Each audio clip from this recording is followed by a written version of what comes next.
1,21,21,00,000 విలువైన మద్యం, 15 లక్షల విలువైన మాదక ద్రవ్యాలు, 28.69 లక్షల విలువైన బంగారం, వెండి ఆభరణాలు పట్టుబడ్డాయని తెలిపారు. అక్రమ రవాణాను అరికట్టేందుకు పొరుగు రాష్ట్రాల సరిహద్దుల్లో 20 చెక్ పోస్టులను, జిల్లా సరిహద్దులో 55 చెక్ పోస్టులను ఏర్పాటు చేసి నిరంతరం నిఘా ఉంచుతున్నామని రాష్ట్ర వ్యాప్తంగా ఏర్పాటు చేసిన 8,203 పోలింగ్ కేంద్రాల్లో పగడ్బందీ భద్రత కల్పించామని, ఇందులో 1,302 కేంద్రాలను అత్యంత సమన్వయకతమైన 1926 కేంద్రాలను సమస్యాత్మకమైన గుర్తించినట్లు ఏడీజీపీ మహేష్ భాగవత్ తెలిపారు. టీజీఎస్పీతో పాటు అటవీ, ఎక్సైజ్, సిఐడి, లీగల్, మెట్రాలజీ విభాగాలకు చెందిన సుమారు 3,000 మంది అదనపు బలగాలను రంగంలోకి దించామని పేర్కొన్నారు. రాష్ట్ర సరిహద్దుల్లో 181 ఫ్లయింగ్ స్క్వాడ్లు, 167 స్టాటిక్ సర్వేలెన్స్ టీంలు పనిచేస్తున్నాయని పేర్కొన్నారు. ముందు జాగ్రత్త చర్య రాష్ట్ర వ్యాప్తంగా 1,183 లైసెన్స్డ్ ఆయుధాలను డిపాజిట్ చేయించామని తెలిపారు.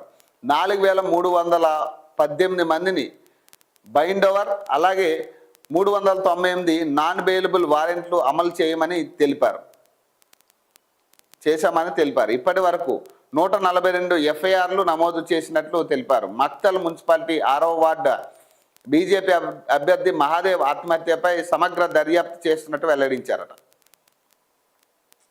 చూడండి, మరి ఇక విచ్చలవిడిగా దాదాపు కోట్ల రూపాయలు చేతులు మారే ప్రయత్నం, దాదాపు బంగారం, వెండి కూడా అందులో పంచిపెట్టే ప్రయత్నం చేస్తూ ఉన్నారు. మరి ఏ పార్టీకి చెందిన వాళ్ళు ఇవన్నీ చేస్తూ ఉన్నారు?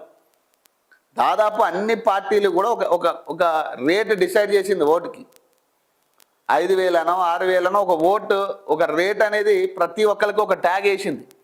ఈ ఓటుకి ఇంత, ఇక్కడ ఓట్ బ్యాంక్ ఉంటే ఆ ఓట్ బ్యాంక్ మొత్తానికి ఇంత అనే కాడికి వాళ్ళు పంచిపెట్టారు ఇప్పటిదాకా.